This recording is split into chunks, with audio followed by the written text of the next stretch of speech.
What's up, y'all? It's your boy eBay Fight Predictions in the building, and this is your Corey Anderson versus Vadim Nemkov breakdown, the finale of the Grand Prix tournament in the light heavyweight division.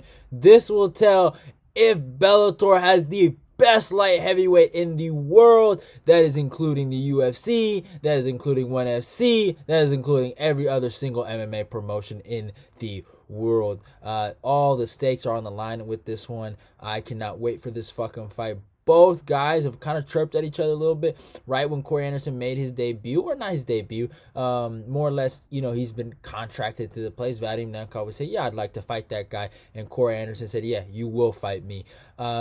And now we're here.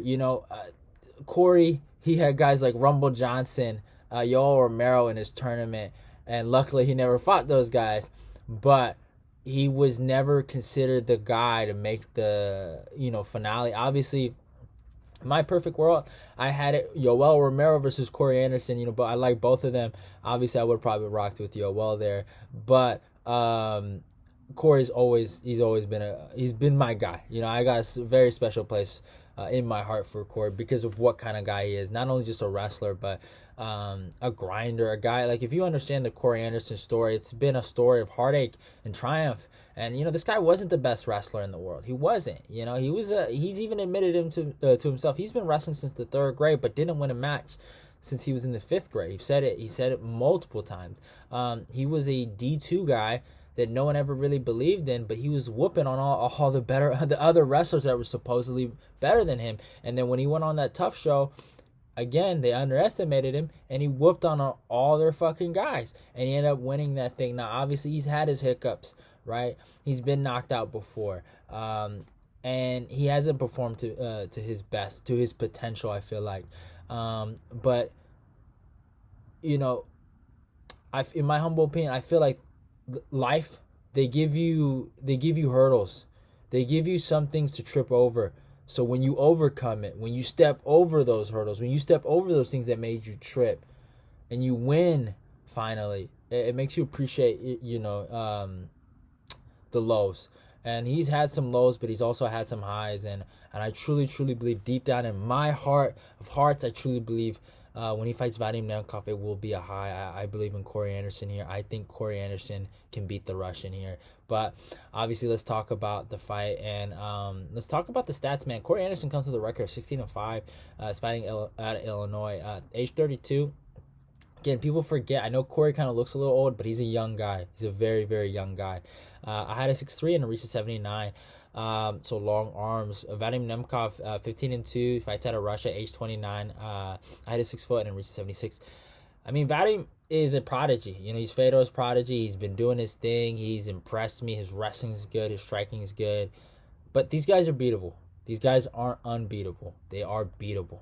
And for a guy like Corey Anderson, there's a few things he's gonna have to look in this matchup to beat Vadim. But obviously, Vadim has accomplished a lot of good things in his career, and let's look back at that, man. He's beat some really good guys. Like, I'll give him that, and I've never picked against him till this day. But I mean, the fights against Phil Davis, both of the Phil Davis fights, and then the Julius Iglesias fight and the Rafael Carvalho fight, those fights kind of like point out to me on just like how good this guy it really is. But and he performed well against Phil. I mean, Phil will be one of his better highlight wins, right? He was obviously dominating the first 2 rounds in the first fight, and then Phil started coming on and kind of made that narrative that if there was 2 more rounds to that fight, he might have won. He fights Phil Davis in a 5-round fight. He ends up fucking 4-1ing him. Some people had it 3-2, but it was primarily on the feet, and he's on just a different level. Like, he really is, because he's a hard worker. He's very technical, and he's just not bad anywhere. He's just you can take advantage of certain things, but I wouldn't say he's bad at those things. And then obviously, the crowning moment when he fought Ryan Bader, it was legit. It was insane. Obviously Fedor being his teacher, right, his mentor, and then obviously Ryan Bader whooping on Fedor, and then Bader fighting Nemkov, and then just almost Nemkov getting that revenge. It was insanity. It was really crazy, and it was one of those performances where like, wow, and the way he just destroyed Bader, it was just effortlessly. But there are some fights to look at: the Carl Alberstein fight and the Yuri Prochazka fight. Obviously, different rule set against Prochazka and then Alberstein, but these are things that when you give him a tough guy that gets on top, right? Especially with Yuri, what he was able to do on top. And then a guy that can wrestle, like Carl, he struggles. He really does struggle. And what is Corey known for? One thing, his pace. That's why they call him overtime. You know? He goes harder than every other fucking dude. Another thing is the wrestling. Corey has tremendous wrestling, ground and pound, and that's what really comes down to in this fight. Corey has fought a who's who's, right? Don't get it twisted. People want to forget and act like Corey hasn't beaten people, but whatever. He has a win over the current UFC light heavyweight champion, Glover Teixeira. He also had a win over the former light heavyweight champion in Jan Blachowicz. Now, I know Jan knocked him out in the rematch, but they're 1-1. That's a fact. He obviously has a win over a former UFC fighter, Ryan Bader. He's beaten high-level guys. Beat Alir Latifi, another guy that was top 5 in the UFC. Beat Johnny Walker. And, they were screwing. In my humble opinion, I feel like they were kind of screwing Corey, in my opinion, right? Obviously, he had some hiccups against John Vellante and Shogun, right? But the 2 losses back-to-back really is what the UFC kind of used to set him back. The Jimmy Manuwa knockout and obviously the Ovince St. Preux knockout. He was dominating that whole entire OSP fight until the knockout, but we don't have to talk about that. The thing with Jimmy Manuwa, I just felt like Jimmy he beat him. He just beat him mentally that day, and he even talked about he was scared to be in there with Jimmy, and Jimmy just kind of outwilled him that day. But these were the 2 fights that they used against him to not get a title shot. Look at this. Okay, you can say whatever you want to say. He beat Patrick Cummins. All right, some people might disrespect Patrick Cummins, but Patrick Cummins got a win over Jan Blachowicz. So us.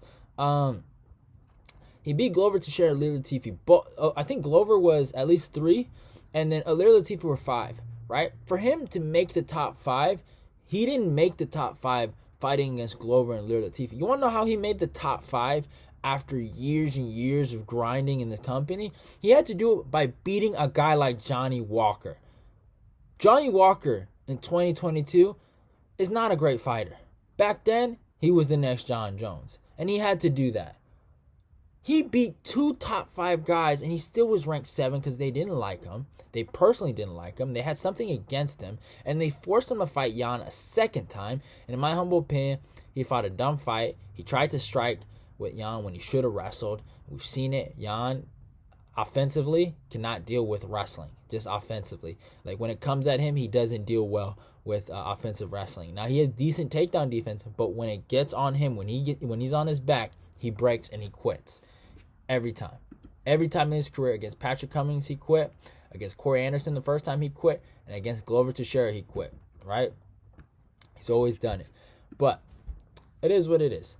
Jan got him that day. In my opinion, it was more, I wouldn't call it a fluke, but that doesn't happen 10 out of 10 times, right? It just doesn't. Then he beats Melvin Manhoef. Nothing to be proud of. And then his Yagish Muradov victory. At the time, man, that guy was fucking, what was he? I think 18-5-1, had lost to fucking Ankalaev, in his, in ACB, right? And the guy was a legit threat. He hurt Corey, I think in the second round with the spinning heel kick, but Corey went out there and destroyed this guy. Ground and pound. Fights Ryan Bader, knocks him out. He is making statements here. Last 3 fights, all finishes. This isn't some fucking decision thing. Corey is hungry and he wants that fucking belt. All right? Going into this fight, Vadim, he has a chance. A knockout threat. But if this goes a full distance, I think Corey is the one that's going to win this fight. Corey has the better gas tank. He has the better will. In my humble opinion, I think he'll have better boxing, actually. Technically. And he'll have longer arms. In my humble opinion. Maybe the kicking game, you could give it to Vadim, right? that's all Corey needs to win this fight. Vadim, all he has is durability and knockout power. Corey's only issue is his lack of durability. That's all that's gonna hurt him. Besides that, Corey's a hard worker. He wants to win, and it's time for him to get his belt. And in my humble opinion, I truly believe this. I know he's an underdog right here. I think Corey Anderson will beat Vadim Nemkov to become your new Bellator light heavyweight champion. And the guy they said that would never become champ, in my humble opinion, hopefully will become champ on Saturday. Corey, we are with you. We are praying for you. Hopefully you get the W here. But yeah, that is my breakdown. I got Corey Anderson by 4th round ground and pound. And I think he finishes Vadim. I mean, against Anglicus, he got dropped. You know, he is not Superman. He can be beat. But this is going to be a great fight. I can't wait for it.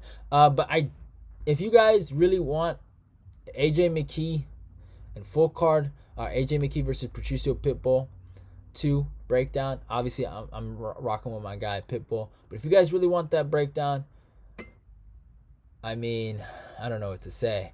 20 likes, or if you guys really want a full card breakdown, 20 likes on the video. Either way, just full card. Actually, we'll stick it to full card. If you want a full card Bellator breakdown on Thursday, 20 likes. If you really want it, I'm not really trying to make it, but some people are asking for it. 20 likes on this video, and I'll think about it. You guys got until 6 o'clock in the morning of Wednesday, and Thursday, until like Thursday at 1 o'clock, basically. If that doesn't happen, I ain't making the video. Or when does this come out? No, this comes out on Tuesday, my bad. So you got until Tuesday in the morning to like Wednesday 1 o'clock. So if you guys can get 20 likes until then, I'll make a full card predictions. I'll force myself to do it. But hope you guys enjoyed the video. Love y'all and goodbye. It's your boy eBay. I'm out of here. Don't forget to follow me on my Instagram and my Twitter. Love y'all and goodbye. We serious. We're gonna do this. I have fell short in the national finals in wrestling. I never got my gold medal there. I never got first place. I took second. And I was like, if we're gonna do it, this is it. We're gonna get our goal here, and we're gonna be as serious as we can be. We're gonna put everything into it, and we're gonna be a champion. That's all over saying that we're gonna be the champion. We're gonna put everything we can. We're gonna be the champion. If not, we're gonna walk away from this. And that's just been the mindset ever since. Like when I got into it serious, it's like I'm here to be the best. I'm not here to participate. I'm not here to be famous. I'm not here to get as much money as I can. I wanted to be the best because I never got it in the wrestling world. So now it's my chance, and now it's here.